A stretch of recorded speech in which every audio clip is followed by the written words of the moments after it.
It is officially fall. I am just in love with this season. It is so beautiful. I love all of the fresh produce, the pumpkins and squash and apples, and I'm really excited to share with you today some cozy, nourishing recipes that I have been enjoying with my family. When I cook, I always cook in a way that is first and foremost good for my body and also good for my children's bodies because I'm a mom of 4.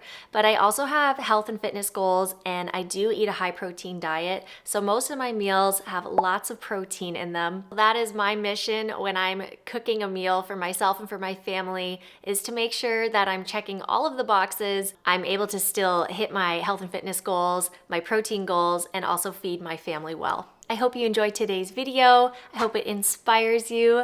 Please get yourself a nice cup of coffee or a warm drink and enjoy this cozy fall video where I'm sharing some new and unique ways to cook with these fall flavors. And if you're interested in more high protein, healthy, nourishing meals, also health and fitness content, make sure to hit that subscribe button because I would love for you to join my YouTube family. Let's get cooking.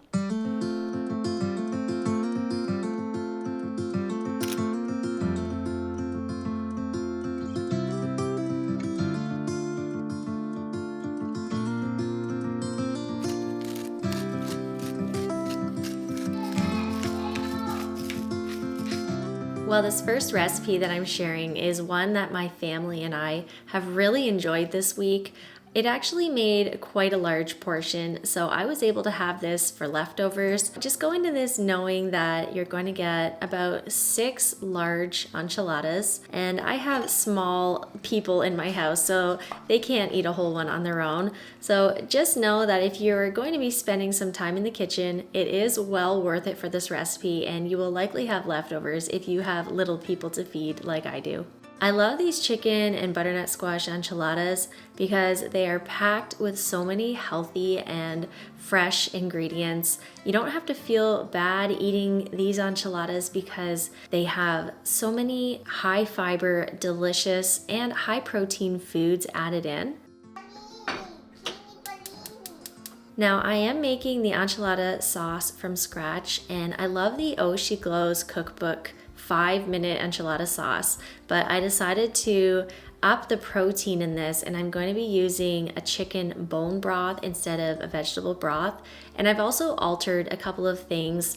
Most of the spices stay the same, so I'm adding a bunch of chili powder and just different spices, as you'll see. And I have listed all of the exact measurements and the ingredients in the description box. So if you do want to recreate any of today's recipes, make sure you check that out because I have everything there for you.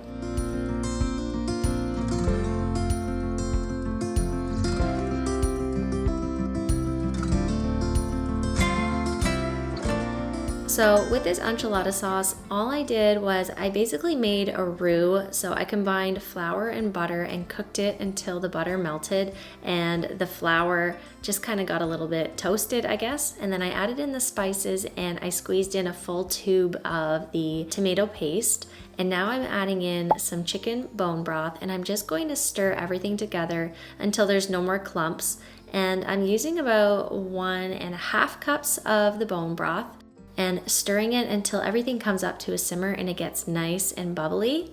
So you just want to keep an eye on this because you don't want anything to burn or to stick to the bottom of that pot. And like the recipe says, it really only takes 5 minutes. So once it's thickened, you can actually move it off the heat, and that's all you have to do. And I'm just baking up some chicken breast as well because I'm going to be shredding it up. And I didn't have any rotisserie chicken, so I decided to make my own, but you can definitely buy pre-cooked chicken if you rather go that route. So I've chopped up a butternut squash. I used a small one because you don't need too much butternut squash, but you do want a good amount. I mean, you can always roast up a whole one like I did and then just set some aside if you don't want to use all of it. And I'm chopping up 1 onion and a few cloves of garlic here because I'm going to be sauteing this in a pan along with some other ingredients, and we're going to mix everything together, and this is going to make the filling. So I have a large deep dish pan, and you do want a deep dish pan because you want to be able to fit everything in it together and stir it all, and it does get pretty full. So use the biggest pan that you have. And I'm adding a little bit of extra spices. I know I added these same spices in with the enchilada sauce, but I'm just going to give it a little bit more seasoning so it adds a lot more flavor. While the onion and garlic are cooking, I have some kale, and this is an ingredient that my kids are definitely not fond of, but if you chop it up small enough and once you cook it down, they probably won't notice. If you think your kids aren't gonna love this or you're not a kale fan, you could always leave this out, but it does add a lot of nutrition and it just makes these enchiladas really healthy. And I actually love kale, so I would have added more if this was just for me, but you can totally adapt this recipe and add in or substitute any of these ingredients if you prefer different foods.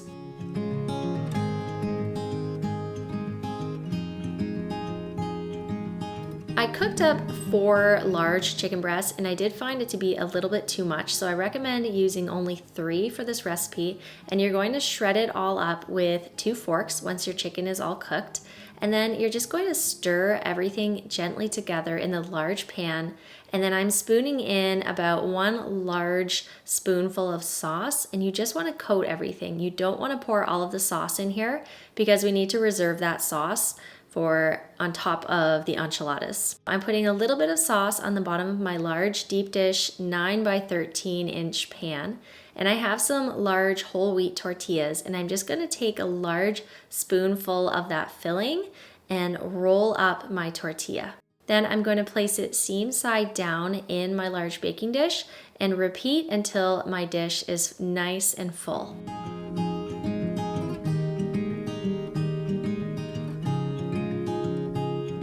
Now, if you do have some extra filling that you didn't get to use, don't waste it, just pour it over the top. And then you're going to pour the remaining enchilada sauce over the top and sprinkle it with a little bit of cheese. I'm using some mozzarella cheese, but you could also use a Tex-Mex blend if you prefer that.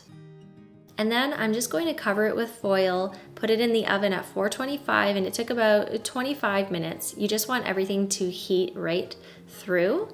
And then I remove the foil and put it back in and bake it for another 15 minutes or so.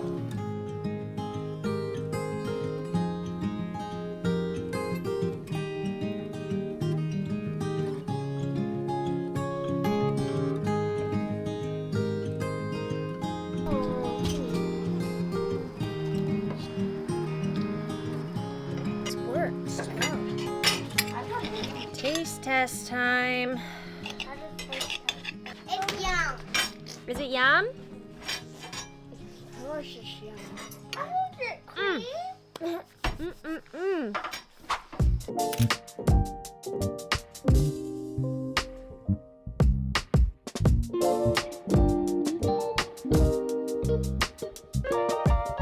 These pumpkin protein muffins with creamy cottage cheese frosting are so delicious. I almost want to call them cupcakes, but the muffins themselves aren't super sweet, which I honestly love. They're really macro-friendly and really good, but the cottage cheese frosting is to die for. If I'm gonna brag about any recipe today, this cottage cheese frosting is probably it. So good, so good.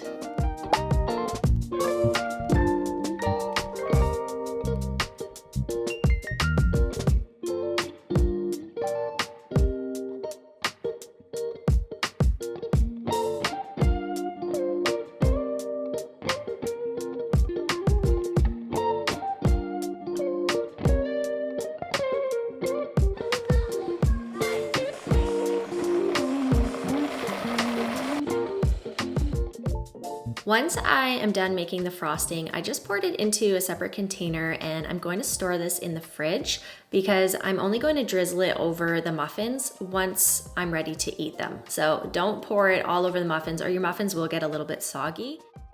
Now I'm using oat flour, and this is just rolled oats that I blended and ground into a fine flour.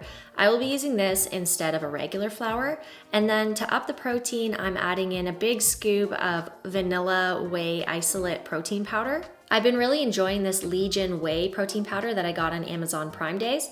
But if you have a favorite protein powder, drop a comment, let me know what you've been enjoying because I'm always looking to try new ones. So now I'm gonna be adding in some cinnamon, which obviously gives it some fall vibes. And then I picked up some pumpkin pie spice at our bulk food store. And if you can't find this at your grocery store, there's so many recipes online and it's really simple to make at home.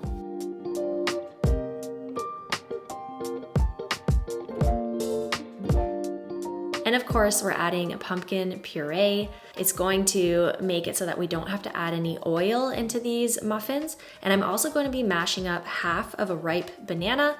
And this will also make the muffins really nice and moist as well and add a little bit of sweetness.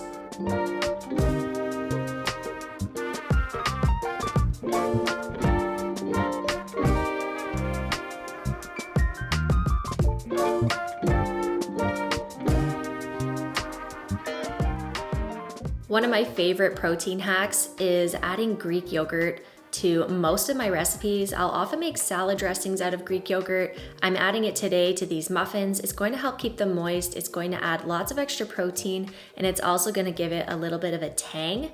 And then I'm adding in some whole eggs, a splash of vanilla. And now that fall is here and the weather is starting to get a little bit cooler, that means sickness is probably going to hit my household at some point. So I love boosting our immune systems however I can. Honey is by far my favorite sweetener. It has so many health benefits. It boosts your immune system. It's just so good.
That frosting is divine.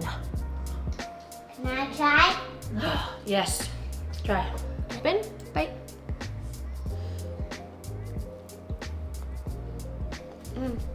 Yum?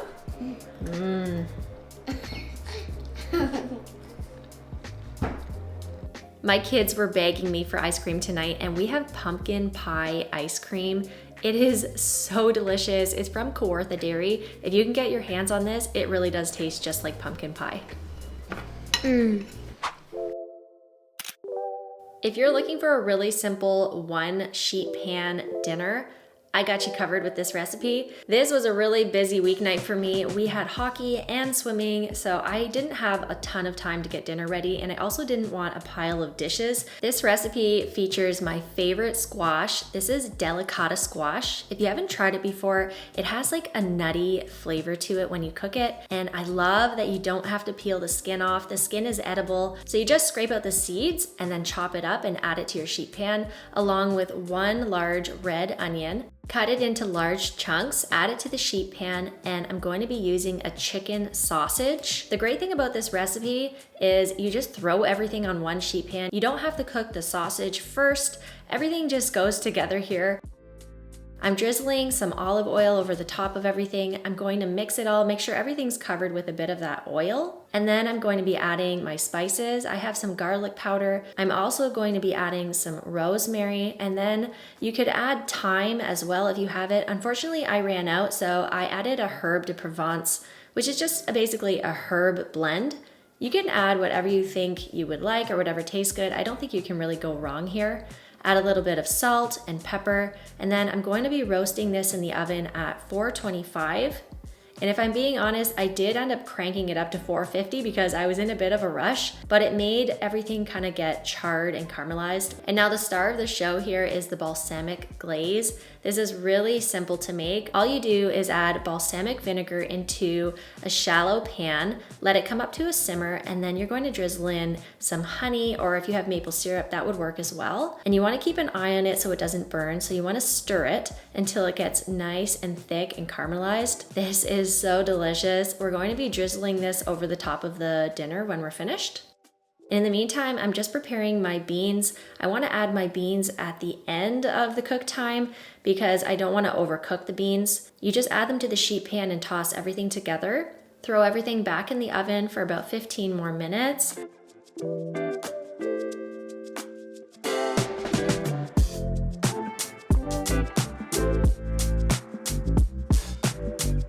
And then take that balsamic glaze and drizzle it over the top. This is definitely one of my favorite fall recipes. I'm going to be making this on repeat because it's so simple and the flavor was phenomenal.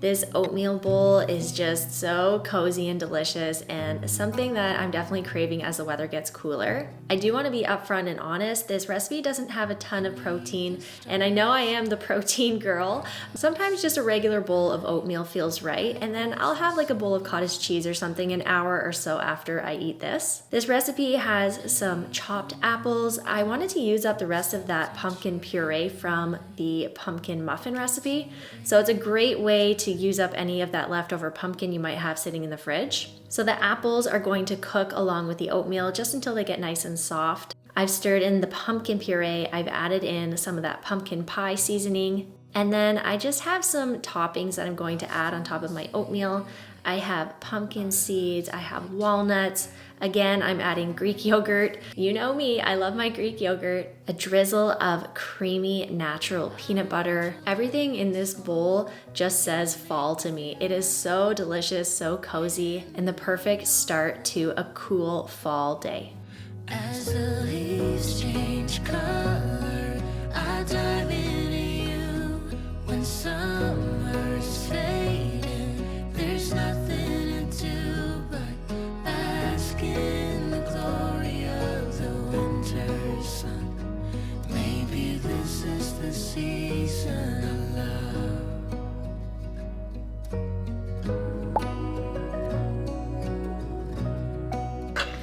This is everything cozy and fall in a bowl.